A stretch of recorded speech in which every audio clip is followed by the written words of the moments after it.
Ilang araw ng usap-usapan sa social media, ang napapabalitang may pinagdadaanan ngayon or nasa krisis ang buhay ng mag-asawang Sharon Cuneta at Kiko Pangilinan, lalo itong tumindi ng napapadalas ang pagbabahagi ni Sharon Cuneta ng mga critic post sa social media, hula nga ng ilang netizens tila malapit ng maghiwalay ang couple.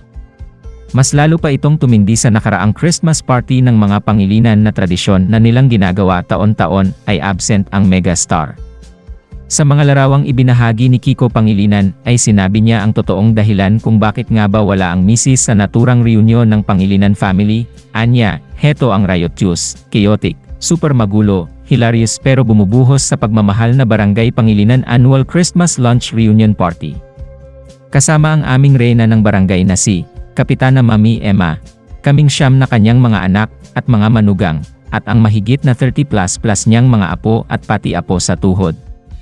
This family tradition was started by our dad and mom when we were still just 9 kids in the 60s, and we have kept the tradition and their legacy of family love and devotion alive and well after over half a century.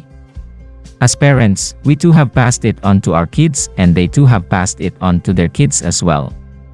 Potluck ang pagkain at mga drinks na galing mostly sa 9 na magkakapatid, habang mga apo na ni Mami ang nag-organize ng mga games, basketball at pati Kris Kringle, Secret Santa ng 30+ na magpipinsan, mga pamangkin. Siyempre, hindi mawawala ang kantahan. Si Mrs. naman hindi nakadalo dahil maghapon silang nag-mall tour kasama ni Alden sa Bulacan at NCR para sa promotion ng kanilang Metro Manila Film Festival entry na Family of Two. Panuorin niyo please. Merry Christmas sa lahat mula kay Kapitana Emma at ang buong Barangay Pangilinan.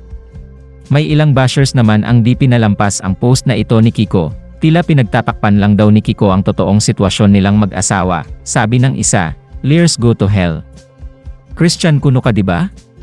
An sinungaling neto, Christianong sinungaling. Wow te, don't be so delusional." Buti nga pinagtatakpan pa ni Sen Kiko, yan baliw mong nanay. Pareho kayo ng nanay mo na baliw.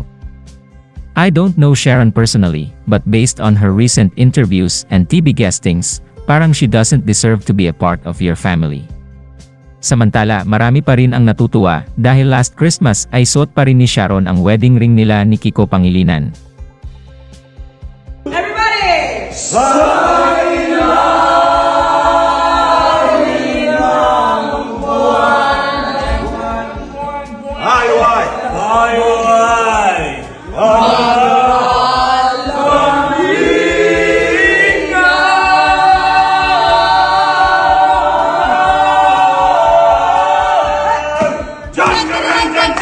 Hanggang sa magaling sa tabi ng puno saging, tayo ay maglaging-laging.